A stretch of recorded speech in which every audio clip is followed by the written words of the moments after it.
에이트 빌로우라고 하는 영화가 2006년에 개봉이 됐습니다.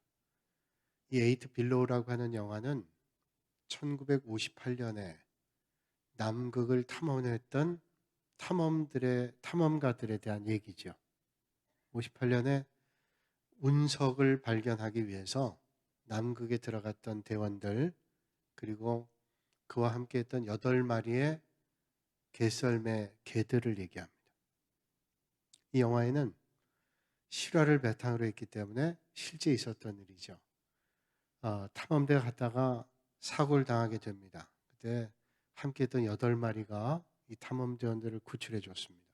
부상을 입었기 때문에 더 이상 탐험을 할 수가 없어서 탈출하게 됩니다. 헬리콥터를 불러서 탈출하게 되는데 개 8마리는 함께 떠날 수 없었어요. 사정 때문에. 그래서 8마리를 놓고 떠납니다. 그러나 주인은 개에게 당부하죠.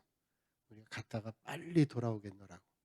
물론 개들이 그 소리를 알 턱이 없겠지만 기다렸습니다.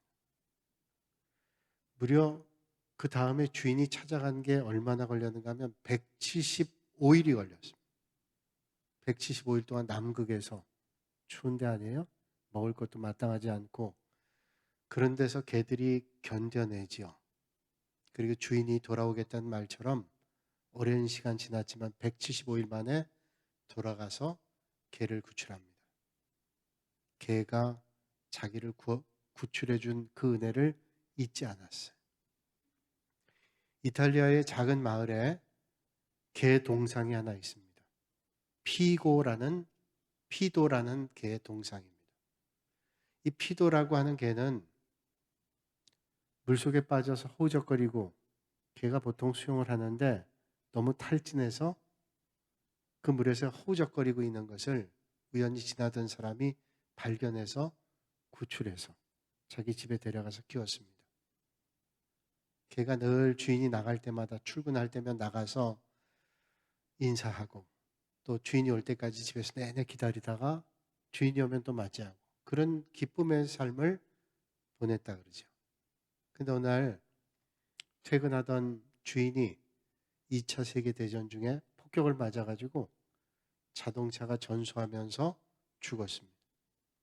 걔는 그 주인이 그런 사실도 모르고 계속 그 버스 정거장에서 기다리는 겁니다. 언제 주인이 오나, 언제 주인이 오나. 무려 13년 동안을 그 자리를 떠나지 않고 결국 그 자리에서 그 개가 죽었다 그럽니다.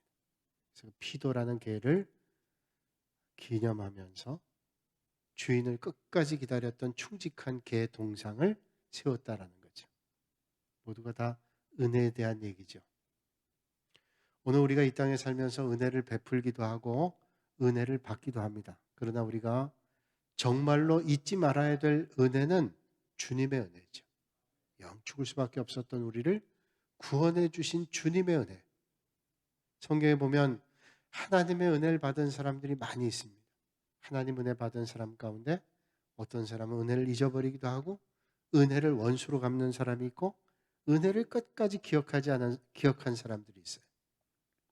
성경에 특별히 연약한 여인 가운데 예수님의 은혜를 잊지 않은 세 사람을 떠올려 본다면 예수님의 육신의 어머니였던 성모 마리아라고 하는 사람, 또 예수님께서 예루살렘 사역하시다가 베다니 마을에 가면 꼭 들렀던 집이 있는데 마르다, 마리아, 나사로의 집입니다. 그 가정에 마리아라고 하는 여인은 각별하게 예수님을 사랑하고 주님의 말씀을 잘 경청했던 그런 여인, 마리아라는 사람이죠. 그리고 또 한 사람은 막달라 마리아라는 사람입니다. 우리가 예수님의 어머니 마리아에 대해서 그리고 베다니 마을의 마리아에 대해서는 상대적으로 많이 알고 있지만 막달라 마리아라고 하는 사람이 어떤 은혜를 받았나 하는 것을 우리는 깊이 잘 모를 때가 있습니다. 이 막달라 마리아라고 하는 사람은 누구보다도 예수님의 은혜를 많이 기억하고 은혜의 자리를 놓치지 않고 주님을 함께 했던 사람. 예수님께서 십자가에 달리실 때 끝까지 아주 오랫동안 함께 머물렀던 사람이 막달라 마리아라는 사람. 예수님 무덤에 제일 먼저 찾아갔던 사람도 막달라 마리아라는 사람이었고 예수님의 부활을 가장 먼저 목격했던 사람도 제자들이 아니라 막달라 마리아라는 사람. 그렇다면 이 막달라 마리아라고 하는 사람이 어떤 사람이었기에 이렇게 주님을 끝까지 충성스럽게 은혜를 잊지 않고 섬기는 믿음의 길을 걸었을까요? 누가복음 8장 2절 말씀 보면 막달라 마리아에 대한 말씀을 이렇게 말씀하고 있죠. 또한 악귀를 쫓아내심과 병 고침 받은 어떤 여자들 곧 7 귀신이 나간 자 막달라인이라 하는 마리아와 이렇게 말씀해요. 이 말씀에 의하면 막달라 마리아는 7 귀신이 들렸다가 주님의 은혜로 7 귀신을 내보내게 된 그런 은혜를 받은 사람이에요. 그러니까 귀신 들렸다가 귀신에서 주님의 은혜로 노임받게 됐습니다. 여러분 귀신 들린 사람 보셨나요? 귀신 들으면 그의 마음도 정신도 영혼도 생각도 다 망가져 버립니다. 온전한 삶을 살아갈 수가 없습니다. 말도 제대로 못하고 음식도 잠도 아무것도 제대로 하지 못합니다. 갑자기 소리를 지르기도 하고 갑자기 울기도 하고 웃기도 하는 이상한 삶을 살아갑니다. 그런데 이런 막달라 마리아가 주님의 은혜로 그런 폐인의 삶에서 구원을 받게 됐어요. 건진받게 됐습니다. 그 은혜를 막달라 마리아는 잊지 않았어요. 그야말로 영적인 정신적 죽음에서 예수님의 은혜로 구원받았습니다. 죽었다 산 사람이죠. 어떤 분들은 해석하기를 마리아는 부도덕한 길거리의 여인이었는데 그 삶이 미친 삶이었다는.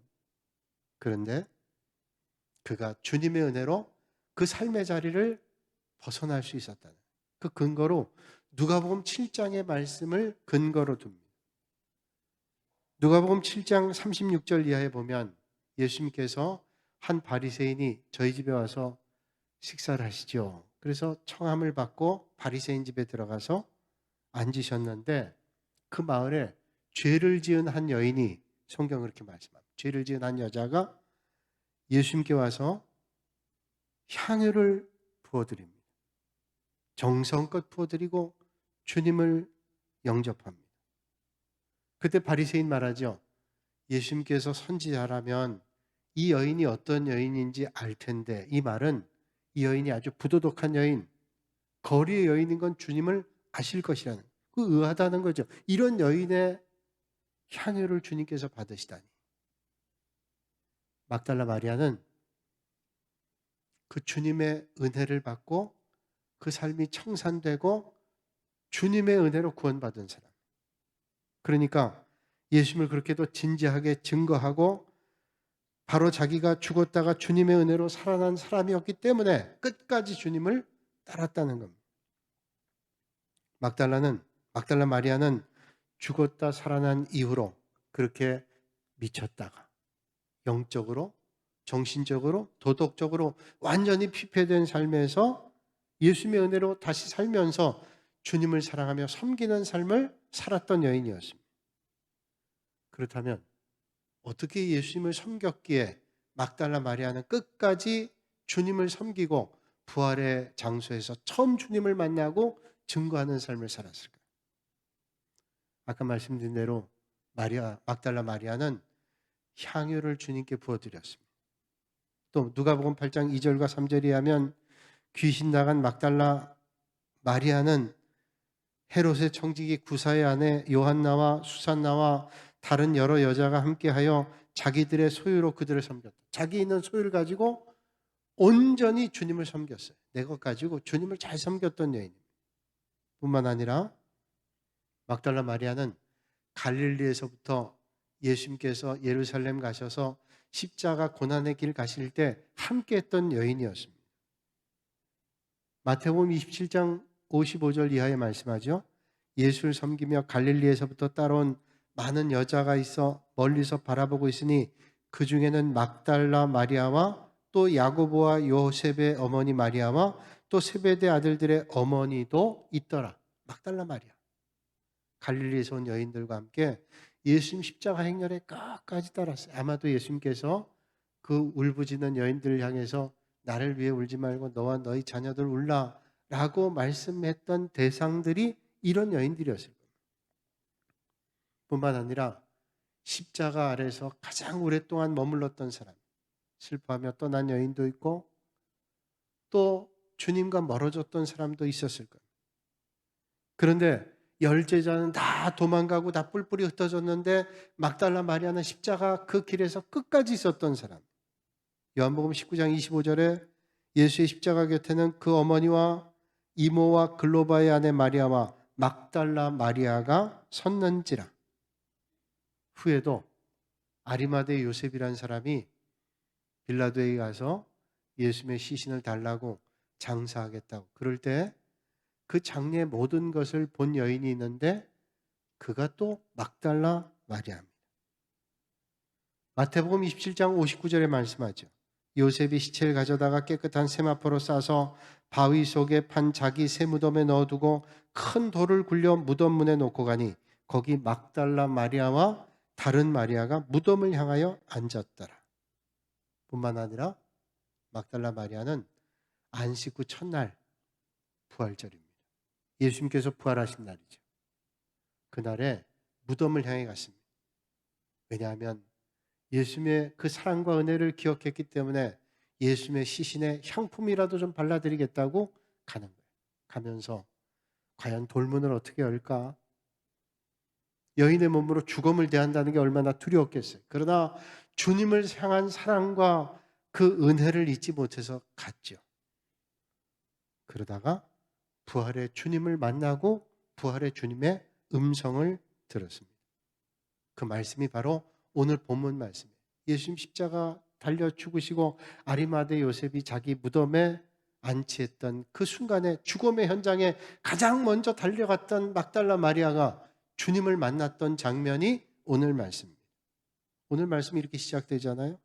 마리아는 무덤 밖에 서서 울고 있더니 울면서 구부려 무덤 안을 들여다보고.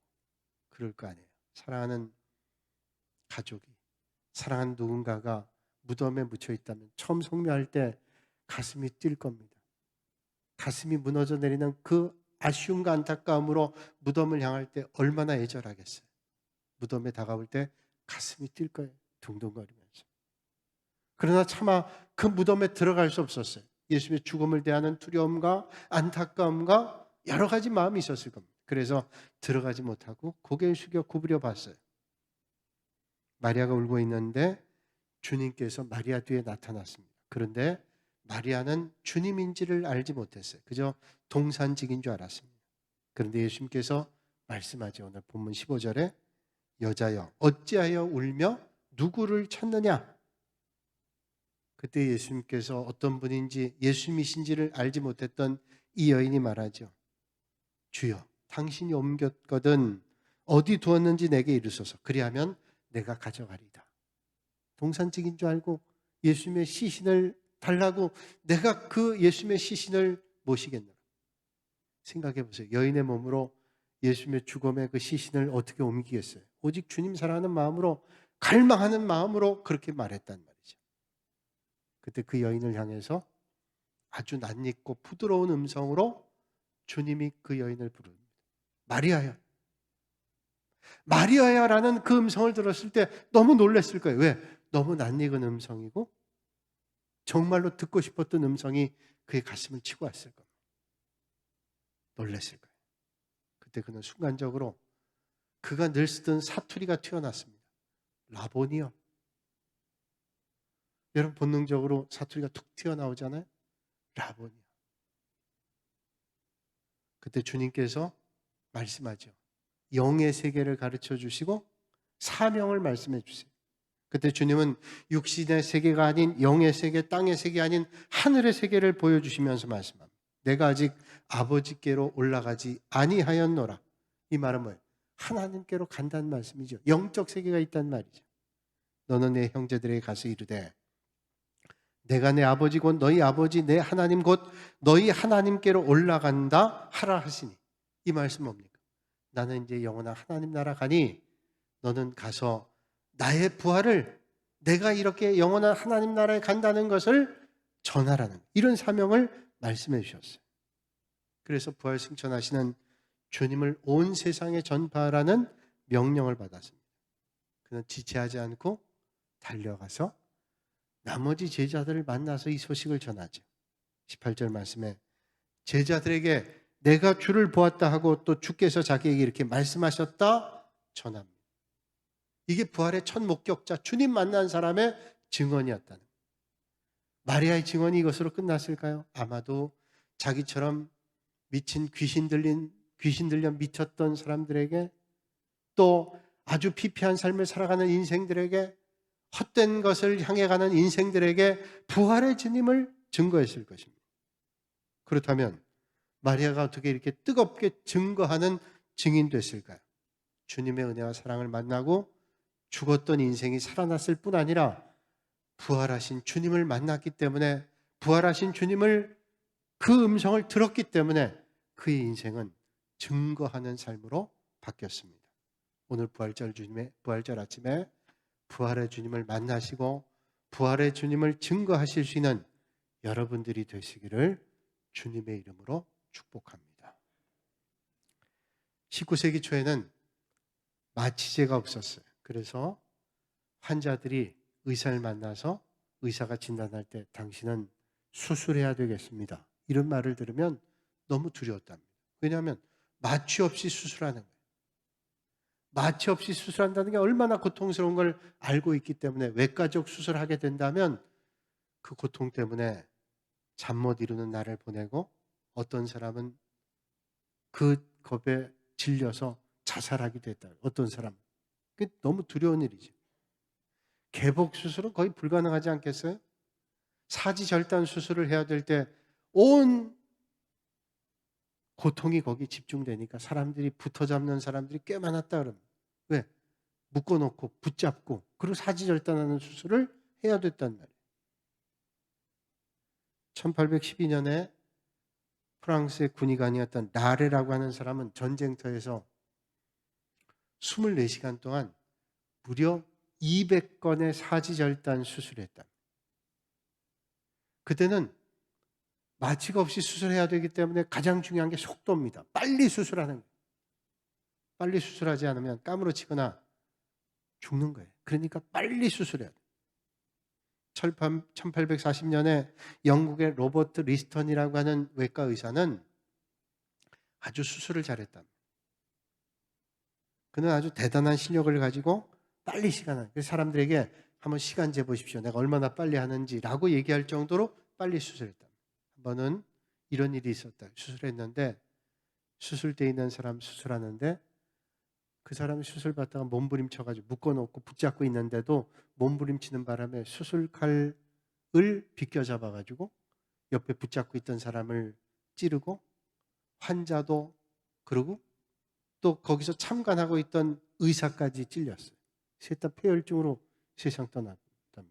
그날 수술은 3배가 넘는 사람 죽었어요. 한 사람 살리려고 3사람 죽었어요. 그렇게 쉽지 않은 수술이었다는 거죠.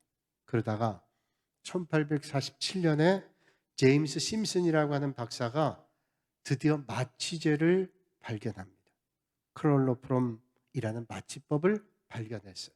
그 다음부터는 속도가 중요한 게 아니라 더 중요한 것은 정확도입니다. 정확하게 수술하는 게 중요해요. 아주 의술이 상당히 빨리 진보하게 됐죠. 그 때문에 많은 사람들이 도움을 받고 치료의 진척이 많았습니다. 이 제임스 심슨이 죽을 때, 임종하게 될 때 그의 제자들이 찾아와서 선생님에게 이런 말을 했습니다. 선생님은 참 위대한 일을 하셨습니다. 위대한 발견을 하셨습니다. 선생님 때문에 많은 환자들이 고통을 당하지 않고 많은 사람이 치료할 수 있었기 때문에 선생님은 참 위대한 발견을 하신 겁니다. 모두가 기억할 겁니다. 잊지 않을 겁니다. 죽음을 앞둔 제임스 심슨은 제자들을 향해서 이런 말을 했다 그러죠. 아니, 내 생애 최대 발견은 새로운 마취법을 발견한 것이 아니라 예수님께서 불쌍한 죄인 덩어리였던 나를 위해 죽으시고 나를 구원해 주신 것. 그게 가장 위대한 발견이에요. 여러분, 이 세상에 가장 위대한 발견이 뭘까요? 누군가 치료하는 거? 누군가 돕는 거?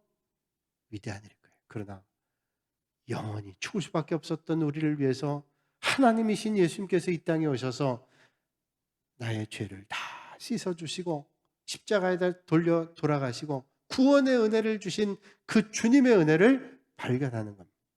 오늘 이 아침에 그 주님을 만나실 수 있기를 주님의 이름으로 축복합니다. 그리고 그 주님을 뜨겁게 사랑하시고 그 주님을 뜨겁게 증거하시는 부활절 아침이 되시기를 주님의 이름으로 축원합니다. 거룩하신 아버지 하나님, 우리가 이 땅에 살면서 가장 큰 은혜는 만왕의 왕이신 예수님께서 저희를 위하여 구원의 은혜를 베풀어 주신 것임을 다시 한번 기억하며 감사와 찬송과 영광을 올려드립니다. 이 부활절 주님 아침에 부활의 주님을 만나게 하시고 부활의 주님을 뜨겁게 증거하는 믿음의 사람 되게 하여 주시옵소서. 예수님의 이름으로 기도하옵나이다. 아멘.